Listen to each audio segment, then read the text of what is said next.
Welcome to Jersey Reads the Classics, an audiobook podcast delving into the finest works of our literary masters.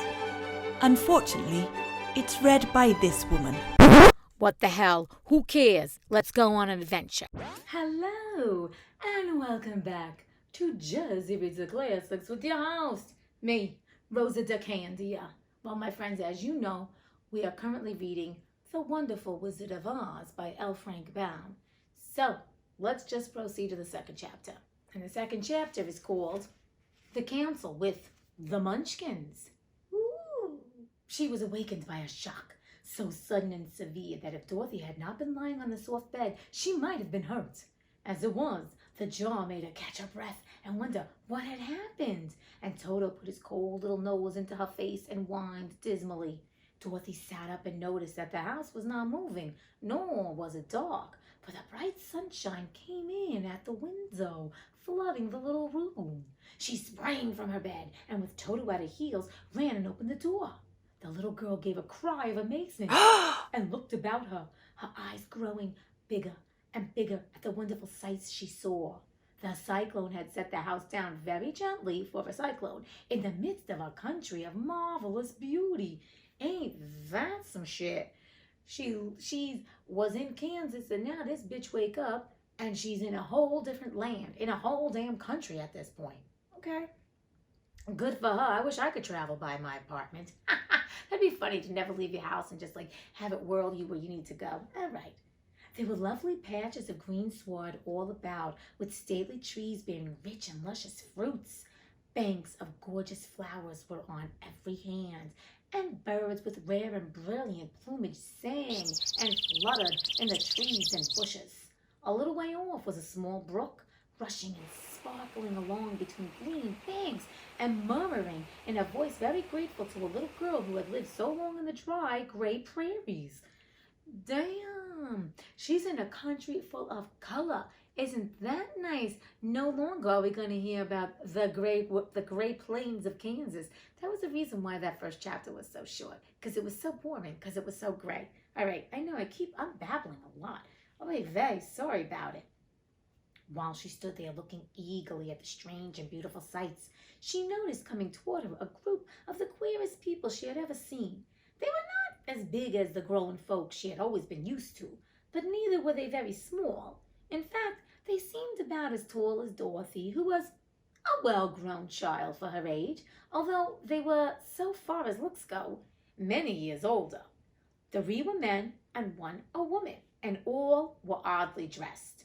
They wore round hats that rose to a small point a foot above their heads, with little bells around the brims that tinkled sweetly as they moved. I can hear the bells. I think I've done that one before. That's from Hairspray. I love that song. Okay. Tracy Turnblatt sings that song. Okay. The hats of the men were blue. The little woman's hat was white, and she wore a white gown that hung in pleats from her shoulders. Over it was sprinkled little stars that glistened in the sun like diamonds, shine bright like a diamond. You knew I was going to go there. The men were dressed in blue, of the same shade as their hats, and wore well-polished boots with a deep roll of blue at the tops. These guys sound like they're very snazzily dressed, and they're all in blue, tangled up in blue. Bob Dylan. But I mean, is it royal blue? But honestly, they sound very snazzy. Okay. The men, Dorothy thought, were about as old as Uncle Henry, but they weren't gray, for 2 of them had beards. But the little woman was doubtless much older. Her face was covered with wrinkles, her hair was nearly white, and she walked rather stiffly. When these people drew near the house where Dorothy was standing in the doorway, they paused and whispered among themselves, as if afraid to come farther. But the little old woman walked up to Dorothy, made a low bow, and said, in a sweet voice, "You are welcome, most noble sorceress, to the land of the Munchkins. We are so grateful to you for having killed the Wicked Witch of the East and for setting our people free from bondage." What the hell's going on here? Dorothy listened to this speech with wonder. What could the little woman possibly mean by calling her a sorceress and saying she had killed the Wicked Witch of the East?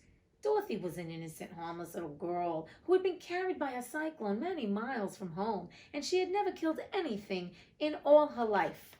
But The little woman evidently expected her to answer, so Dorothy said, with hesitation, "You are very kind, but there must be some mistake. I have not killed anything." "Your house did anyway," replied the little old woman with a laugh. "And that is the same thing. See?" she continued, pointing to the corner of the house. "There are her 2 feet, still sticking out from under a block of wood." Dorothy looked and gave a little cry of fright. There indeed, just under the corner of the great beam the house rested on, 2 feet were sticking out, shod in silver shoes with pointed toes. Oh, damn. Dorothy killed that witch with a house. She beat that bitch with a house. Go, Dorothy, go. And the witch has silver shoes. I'm not going to lie.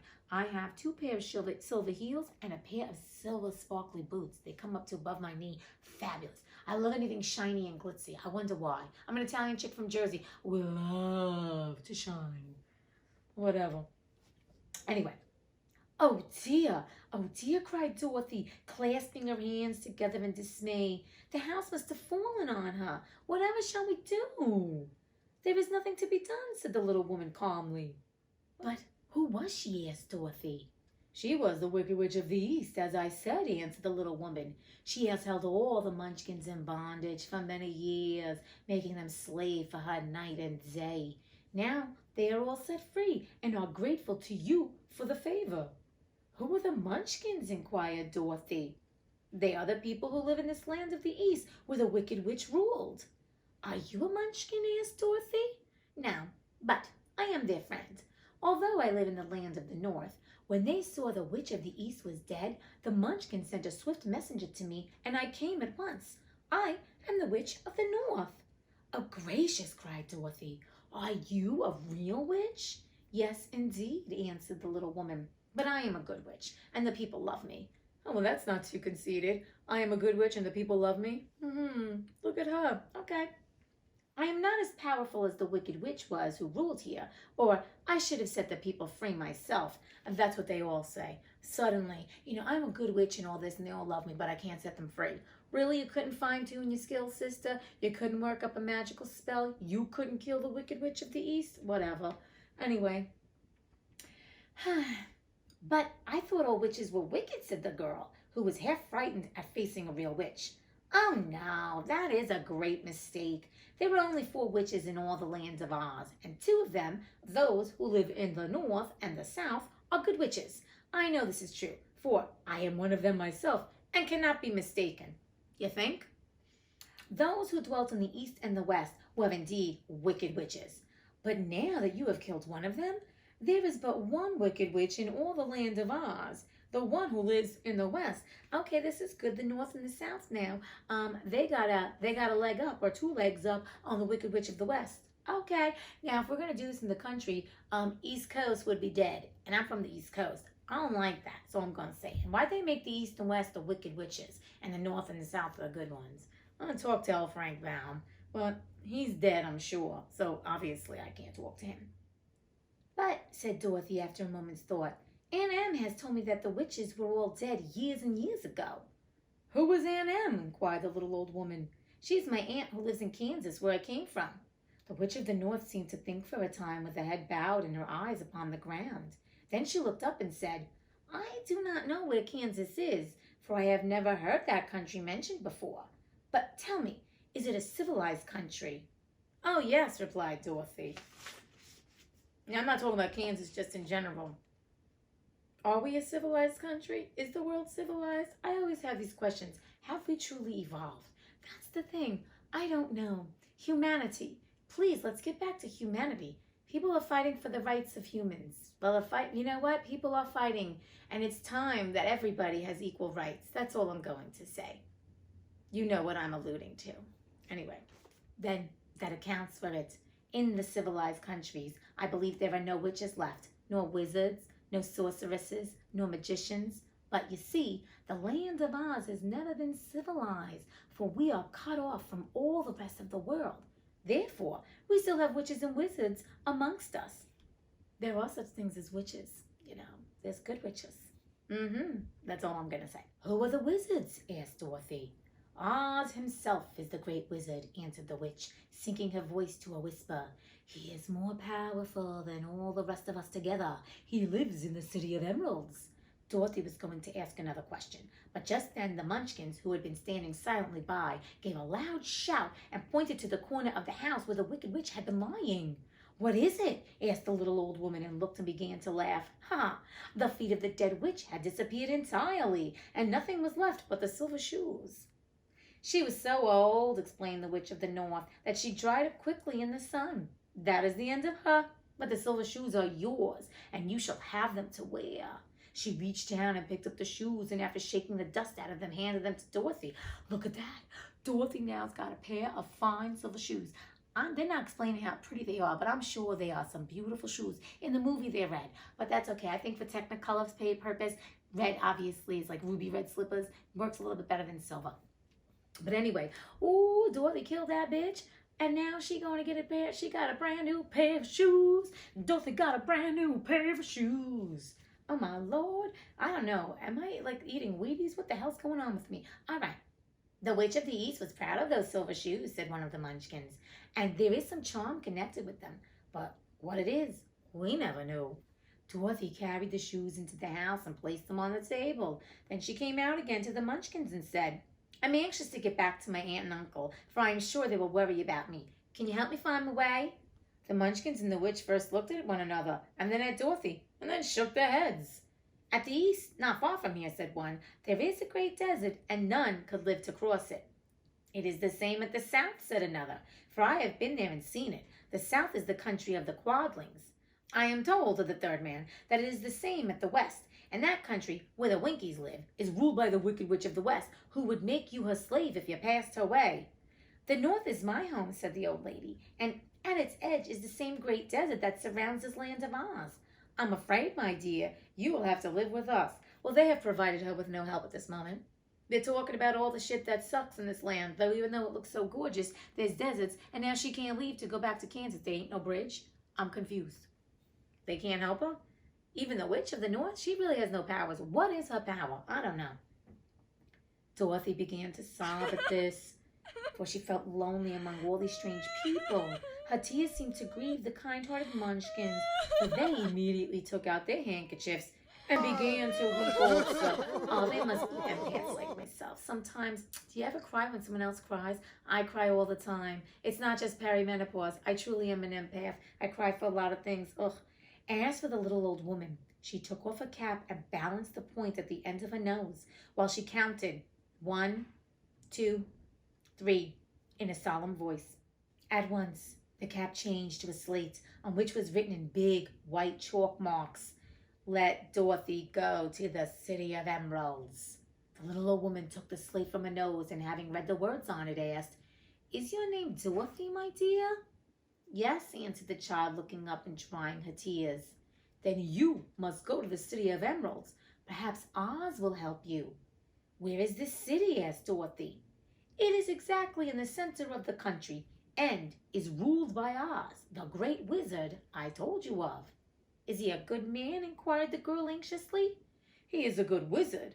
Whether he is a man or not, I cannot tell, for I have never seen him. This witch is sending this little girl off to meet some person she's never even met before, and how do we even know we can help her? How can I get there? Asked Dorothy. You must walk. It is a long journey through a country that is sometimes pleasant and sometimes dark and terrible. However, I will use all the magic arts I know of to keep you from harm. I thought she didn't have that much magic. She can't transport little bitch's ass home, but now all of a sudden she's going to keep her from harm. How's that going to happen? I want to know, Witch of the North, can I ask? Won't you go with me, pleaded the girl, who had begun to look upon the little old woman as her only friend. No, I cannot do that, she replied, but I will give you my kiss. Another one with a kiss. Remember, Peter Pan, and here's a kiss. And no one will dare injure a person who has been kissed by the Witch of the North. She came close to Dorothy and kissed her gently on the forehead. That's where your third eye is. Hello, opening up the third eye. We're going on a spiritual journey. Where her lips touched the girl, they left a round, shining mark, as Dorothy found out soon after. "The road to the City of Emeralds is paved with yellow brick," said the witch, "so you cannot miss it. When you get to Oz, do not be afraid of him, but tell your story and ask him to help you." "Goodbye, my dear."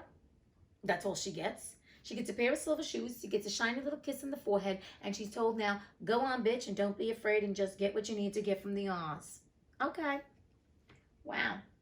The three Munchkins bowed low to her and wished her a pleasant journey, after which they walked away through the trees. The witch gave Dorothy a friendly little nod, whirled around on her left heel 3 times, and straightway disappeared, much to the surprise of little Toto, who barked after her loudly enough when she had gone, because he had been afraid even to growl while she stood by. Yeah, even Toto's a little afraid of friggin' Witch of the North. But Dorothy, knowing her to be a witch, had expected her to disappear in just that way, and was not surprised in the least. Humna, humna, humna. Dorothy learns quickly, as most children do. They know the gig is up or jig is up before we do. Oh, righty then. You go, Dorothy. Okay, Dorothy? All right. Let's talk about this. So, we know we're going into the woo-woo, my friends. I think it's really interesting that the Witch of the North has kissed her on the forehead. Your forehead is where your third eye is. The third eye is the place that you see things without, obviously, the physical eyes. The things that open you up to your journey, to the greater good, for like when you can develop it through meditation and other forms of, meditative ways of doing it. Not just being quiet, but certain things. But your third eye is something that helps and guides you. And interesting, she's now being protected by a kiss on the forehead. Also, the shiny shoes, the Witch of the North that's all glitzy, the blue, all this stuff has come to surround Dorothy and bring us some peace and harmony, even though right now she's a little bit, kerfuffled. Of course, who wouldn't be? Her house killed a witch. She's sitting there in a new country. She's only got Toto, and she don't know what the hell she's doing. But the point is this. Dorothy wants to go home. Now, even though Dorothy is in this gorgeous country and beautiful and technicolor and beautiful and all these beautiful people, and now they're looking at her like, she's the, the queen, like she's like the shit because Dorothy killed their friggin', that witch of the East. But she still wants to go home because that's where her heart is. Ah, my friends, that's just like us. Where is your heart? Where does your heart want to be? And I'm not even just talking physically. Okay, we're talking like, what is it in your heart's desires? Whether it's that job. We've talked about this multiple times. But the thing is, Dorothy has arrived at the price that she knows she has to leave. Now, the Witch of the North has specifically told her, it's a beautiful country, but you're going to meet with dark and horrible shit. And Dorothy still is going to go on her journey, just like the journey of our lives, okay? If we choose to see it as beautiful and the journey and accept that, there's going to be shit times. There's going to be darkness. You know what? We can plod through and get to where we need to be. That's truth about life. It's not all unicorns, yellow brick road, and all beautiful things and shiny shoes. There's some shit that's going to happen. And now Dorothy, as a young child, or however old she is, I'm thinking she's maybe 13, I don't know. She now is going to go on this journey, and the Witch of the North has prepared her, telling her, on your journey, you're going to face some crappy shit. So, my friends, we know that's going to happen, and we've discussed this. You can't control all that crap that happens to you, but you can control how you react to stuff. And I think with this chapter, it's more about keeping your eye, like knowing where your heart is. Because right now, Dorothy is not being swayed by all the shiny stuff. She doesn't give a shit about the shoes. She doesn't give a shit about this land. She just wants to go home because that's where her heart is. So I want you to think about, I'm going to encourage you to think about, where is your heart again? And I don't mean the physical place. And if it is a physical place, that's fine too. But your heart in the sense of, what is it, something that your heart's longing to do or yearning for, whether it's a relationship or rekindling an old friendship, whatever it is, but you're not doing it. And why aren't you doing it? All these books, I think I've decided to choose all these books because we know they're metaphors for our own lives, right? That's why I've obviously chosen them. They all go on an adventure. And our adventure is to get through this human life and to enjoy it as much as possible and be arsenaled with the things we need. So Dorothy has been provided for right now at this moment. The witch said, I'm going to kiss you on your forehead, right? Which is where your third eye is. So when you start going on a spiritual journey, you start opening your third eye, things become very clear for you. So now she's got this shiny mark around her, which the woman said, no one will harm you. It's kind of like us. If we trust in our journey and go with where our heart wants us to go and just understand that not everything's going to be so rosy, but we are protected and we're being guided by a higher being. And I don't mean like there's a witch sitting on your shoulder or an angel sitting on your shoulder. Your gut instinct, your spirit, your essence, the part of you that doesn't get in your way when you need to do things. The part of you that knows no fear, in the sense of when you listen to your gut, you know that I'm going to do this. My gut's telling me I need to take this left. I need to take this right because I know the other way is dangerous. We've also discussed that. So I'm just going to encourage you to think about where your heart's desire, what your heart's desire is. And if you haven't been going forward and pursuing it, what are the things you could do to arsenal yourself with getting more confidence or believe in yourself? What you can do to get you to the place where you're ready to take that journey down the yellow brick road. Now, mind you, Dorothy has not seen the yellow brick road yet. She's got to walk and find this shit. So she's got to take that first step. And at this point, she's being provided for, she's being guided, and she's given what she is needed for the next part of her journey. And I just would like for you to think about the times that you have been provided for. And we've talked about this too. Really, or go back in your journal if you journaled, the things that you were provided with and you didn't have any idea how it happened. But you look back and you're like, oh wow, I really was taken care of. I was guided every step of the way. Think about that, chomp on that. And also think about what you can do now. Or if you don't know what your heart's desire is, maybe you should start meditating on it. Or start just thinking about, if I could have anything at all, what is in my heart? What really makes my heart sing? And maybe write about it, think about it, and visualize it. And just put yourself in a place of feeling like, you know what? This is what makes my heart sing, and I'm going to start going for it. Now, it may not be, like I said, a job. It could just be a certain situation, a relationship, or starting a new hobby, or doing something different that you've always wanted to do. So why not do it? I keep asking these questions. Why not go forth and follow your heart's desires? Like everything else, it all comes down to you. You know, I recently saw a video, Greg Braden was on YouTube, and he was talking about how actually you got neurons in your heart, and your heart has responses to things. So it's a completely different system than your brain. So it feels like your brain does, but this gets activated by certain things. So what's going to activate your heart? That's what I want to encourage you to think about. What's activating your heart? Where is your heart? Because now it's time for you to start figuring that out and going after your heart's desires. Okay, my friends, on that note, I hope you enjoyed this chapter. I am actually looking forward to this. It's different from the book, but I mean, the gist is still the gist, and I love the theme of this. So my friends, you stay beautiful, you stay blessed, you stay healthy, you stay sane, you stay well, and you just stay in the flow of who you are, knowing that you are always enough and worthy and beautiful. Lots of love, light, peace, joy, bliss, and all that good stuff. And until we meet again, ciao.